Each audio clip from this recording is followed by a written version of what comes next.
প্রশ্রয় না দেয়া হলে জঙ্গি দমন সম্ভব। 2009 সালে আওয়ামী লীগ নেতৃত্বাধীন মহাজোট সরকার দায়িত্ব গ্রহণের পর জঙ্গি ও জঙ্গি সংগঠনগুলো দমনে সে চিত্র ফুটে উঠেছে।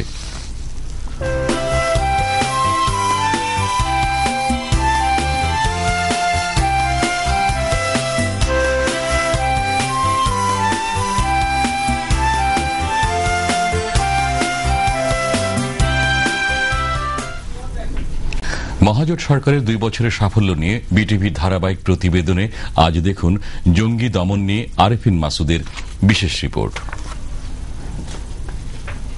বিগত 4 দলীয় জোট সরকারের সময় দেশের বিভিন্ন স্থানে জঙ্গি সংগঠনগুলো সিরিজ বোমা হামলা সহ নৃশংস বোমা হামলা চালায়। এরপর গত 2009 সালে আওয়ামী লীগ নেতৃত্বাধীন বর্তমান মহাজোট সরকার দায়িত্ব গ্রহণের পর জঙ্গি সংগঠন নিষিদ্ধ করে এবং 2009 ও 2010 সালে জেএমবির আমির সহ বেশ কজন প্রথম সারির জঙ্গি নেতাকে পুলিশ গ্রেপ্তার করে। এ বিষয়ে স্বরাষ্ট্র প্রতিমন্ত্রী অ্যাডভোকেট শামসুল হক টুকুর সঙ্গে কথা বললে তিনি বিটিভিকে জানান, আন্তর্জাতিক অঙ্গনে বাংলাদেশের ভাবমূর্তি ক্ষুণ্ণ ও মুক্তিযুদ্ধের চেতনাকে বিনষ্ট করার লক্ষ্যেই এই ধরনের কর্মকাণ্ড চালানো হয়। রাষ্ট্রীয় পৃষ্ঠপোষকতা ছাড়া দেশের জঙ্গিবাদ ওই 4 দলীয় ঐক্যজোটের সময় 2001 সাল থেকে 2006 সাল এবং তত্ত্বাবধায়ক সরকারের আমলে 2 বছর যেভাবে জঙ্গির উত্থান ঘটেছে, এটা রাষ্ট্রীয় পৃষ্ঠপোষকতার কারণেই ঘটেছিল। তারা রাষ্ট্রীয় পৃষ্ঠপোষকতায় ওই নওগাঁ, ত্রাই, রাষ্ট্রের উত্তর অঞ্চলে জঙ্গিবাদের উত্থান ঘটিয়েছিল মুক্তিযুদ্ধের চেতনার ভাবমূর্তি নষ্ট করবার জন্য। প্রশাসনকে প্রভাব মুক্ত রাখা, মুক্তিযুদ্ধের চেতনায় বিশ্বাসীদের ঐক্য, police, RAB, BJP, coastguard, Ansar, VDP ও মসজিদের ইমামদের দায়িত্বশীল ভূমিকা ও সহযোগিতা জঙ্গি দমনে অনন্য ভূমিকা রেখেছে বলেও তিনি জানান।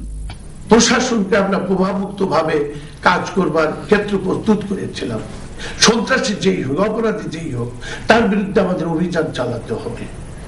আমরা এই আইন শৃঙ্খলা রক্ষাকারী বাহিনীর বিভিন্ন কর্মকর্তার মাধ্যমে আমরা কমিউনিটি পুলিশিং গড়ে তুলেছি প্রতিটি গ্রামে, প্রতিটি এলাকায়। আমরা আনসার, ভিডিপি, ব্যাটালিয়ন আনসার এবং গ্রাম প্রতিরক্ষা বাহিনীর সদস্যদেরকে আমরা জঙ্গিবাদের বিরুদ্ধে, সন্ত্রাসীদের বিরুদ্ধে কাজে লাগিয়েছি। স্বরাষ্ট্র প্রতিমন্ত্রী নতুন বছরে অতীতের গ্লানিকে পরিহার করে জঙ্গিমুক্ত সমৃদ্ধ বাংলাদেশ করার মাধ্যমে জাতির জন্য কাজ করার আহ্বানও জানান। নতুন বছরে অতীতের সব গ্লানিকে ধুয়ে মুছে দেশ ও জাতির জন্য, মানুষের জন্য, গণতন্ত্রের জন্য তাদের কিছু করার আছে।